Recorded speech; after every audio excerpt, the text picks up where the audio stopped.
Bonjour à tous et bienvenue dans ma capsule geek. Aujourd'hui, pour cette première vidéo, j'ai pensé vous faire un book haul. En effet, j'ai énormément acheté entre décembre et janvier et je me suis dit pourquoi pas tout simplement vous en faire une vidéo, vous parler de mes lectures.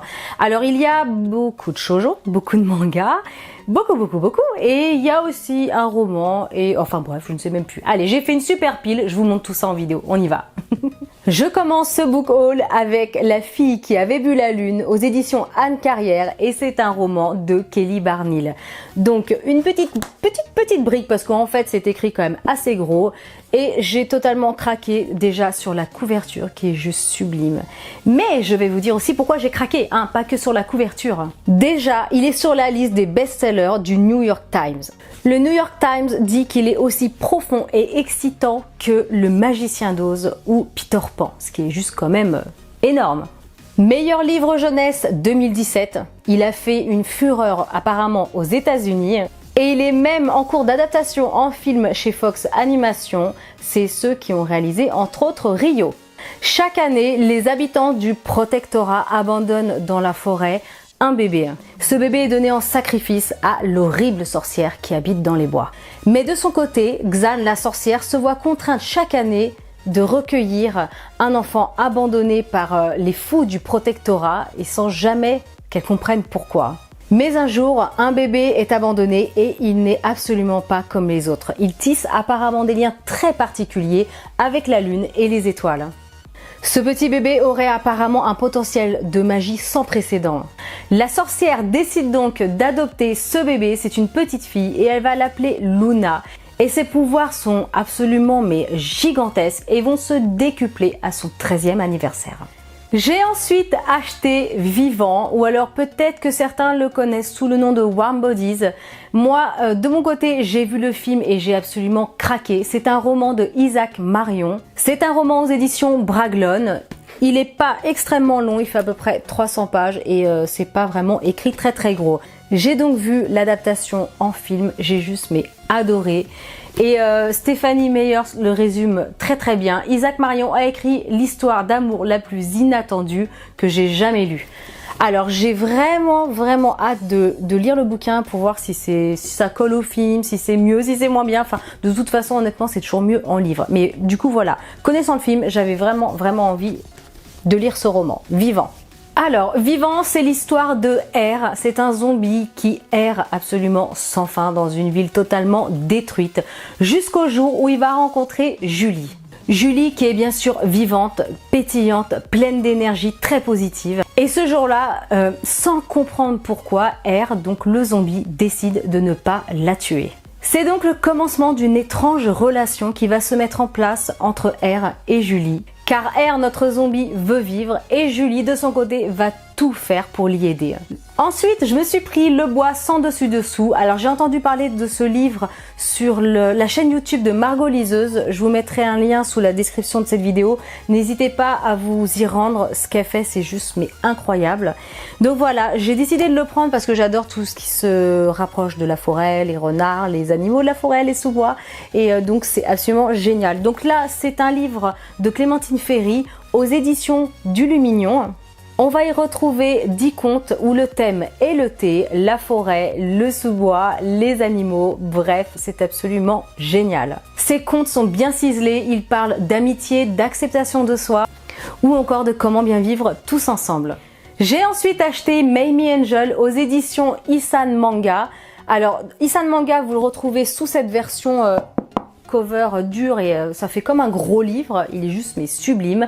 Mais vous pouvez acheter les mangas classiques et c'est 4 tomes qui sont parus et là c'est Taifu Comics si je me trompe pas. Donc voilà, vous pouvez acheter la version parce que chez Taifu Comics c'est quand même moins cher que là, si je me trompe pas, c'est peut-être écrit dessus.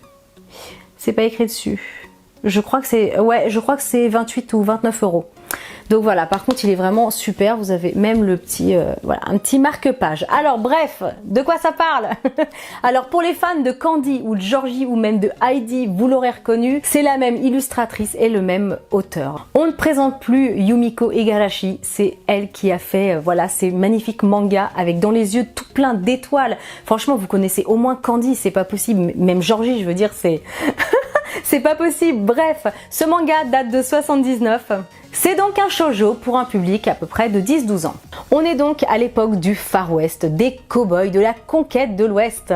Et l'histoire parle de Mamie Angel, c'est donc elle qui vit avec sa mère et ses deux sœurs. Son rêve est depuis toujours de partir vers l'Ouest pour retrouver Johnny, qui est son amour d'enfance. Mais Mamie Angel grandit, les années passent, et quand elle part enfin avec sa famille pour l'Ouest, il va lui arriver tout un tas d'aventures. Elle va rencontrer même un jeune homme qui s'appelle Sammy, avec qui elle va tisser beaucoup de liens d'amitié. Elle va faire plein de rencontres.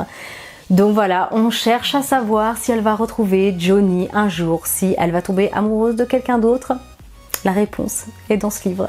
J'ai ensuite acheté Le mari de mon frère, ça faisait très longtemps que je le voulais et là je suis contente parce que je l'ai trouvé en version avec sa boîte collector, je sais pas si c'est collector, mais bon, à un moment donné, voilà, pour la sortie du dernier tome, on pouvait avoir le coffret avec, qui est juste, voilà, juste magnifique. Donc c'est un manga de Gengoro Tagame, je pense qu'on dit comme ça, désolée pour ma prononciation, j'essaye de faire au mieux. Donc c'est en 4 tomes. On trouve ce manga chez les éditions Akata, donc en 4 tomes, en 4 volumes. C'est l'histoire de Mike qu'on voit ici, qui est canadien et qui se rend au Japon dans sa famille suite au décès de son mari. Donc il va au Japon, il voyage au Japon pour rencontrer son frère et là en fait c'est donc sa nièce, c'est Kana et Yeishi. Il va faire la rencontre de cette nouvelle famille qu'il ne connaît donc pas et il va se passer plein de choses. Le mari de mon frère nous emmène dans un parcours initiatique avec comme acteurs principaux le papa Yeishi et la petite Kana.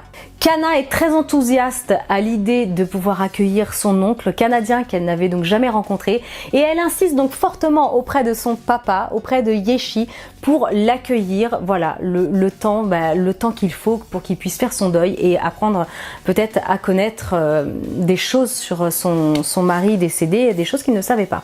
Sauf que, évidemment, Yeishi, le papa de Kana, va se poser beaucoup de questions parce qu'il accueille d'un seul coup, voilà, cet étranger quelque part qu'il ne connaît pas, qui est homosexuel. Il se pose plein de questions.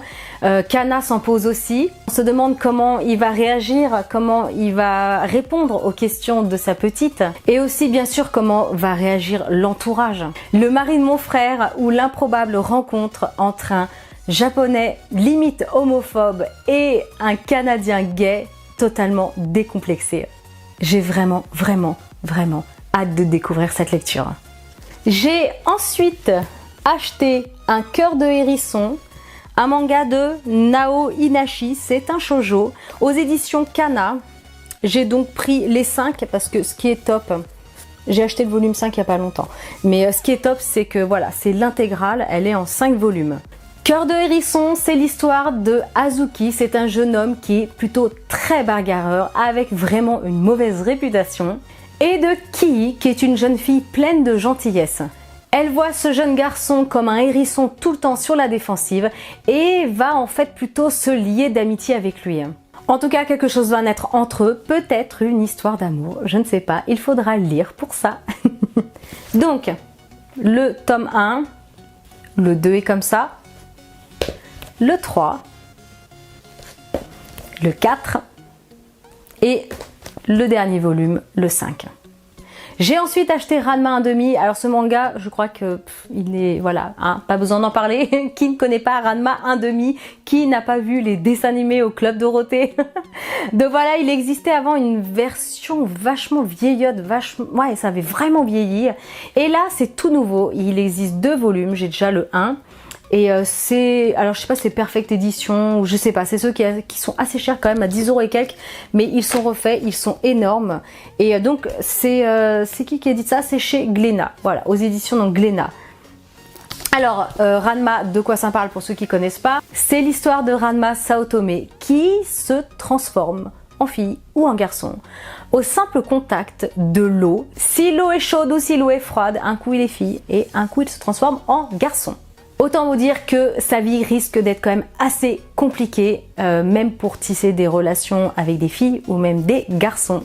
J'ai ensuite acheté L'Attaque des Titans, mon énorme coup de cœur, ça fait mais 1 an que je dévore la série.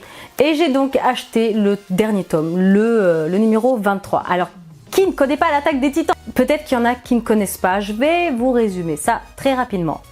Je vais vous lire le résumé tout simplement. Le monde appartient désormais aux Titans, des êtres gigantesques qui ont presque décimé l'humanité. Voilà une centaine d'années, les derniers rescapés ont bâti une place forte, une cité cernée, des hautes murailles au sein de laquelle vivent encore aujourd'hui leurs descendants. Donc ça, c'est quand même récent, 100 ans. Parqués, ignorant tout du monde extérieur, ils s'estiment au moins à l'abri de ces effroyables êtres qui ne feraient d'eux qu'une bouchée. Et là, cette illusion de sécurité vole en éclats le jour où surgit un titan démesuré, encore bien plus colossal que tous les autres. S'engage alors un combat désespéré pour la survie du genre humain. Et alors vraiment, à chaque fois que vous lisez un tome, on se dit mais c'est pas possible, qu'est-ce qui va se passer? Comment ils vont faire? Mais c'est de l'action, mais c'est du suspense, mais c'est dingue. Donc voilà, j'ai vraiment très hâte de dévorer celui-ci. Et voilà pour ce book haul. En tout cas, j'espère vraiment que ça vous plaira. Si vous possédez déjà certaines de lectures, ben voilà, vous pouvez partager tout ça en commentaire. Si vous connaissez certains bouquins, certains shoujo, même celui-ci, n'hésitez pas à me le dire en commentaire. Et moi, je reviendrai vers vous pour vous parler de ces lectures, donc dans d'autres vidéos. Et il y aura d'autres book hauls, hein, parce que j'achète, disons, tous les mois, hein, j'achète même toutes les semaines des fois, les livres. Ça peut être même juste un seul manga par semaine, mais voilà, j'ai toujours un petit achat. Et après, il n'y aura pas que des book hauls, hein, il y aura aussi d'autres choses sur cette chaîne. Et voilà, en tout cas n'hésitez pas voilà, à mettre un petit pouce bleu, ça fait très plaisir, ça encourage énormément, likez, partagez cette vidéo. Et si ce n'est pas encore fait, je vous invite à vous abonner à ma chaîne. Moi je vous dis à très bientôt pour un prochain épisode de ma Capsule Geek. Salut tout le monde!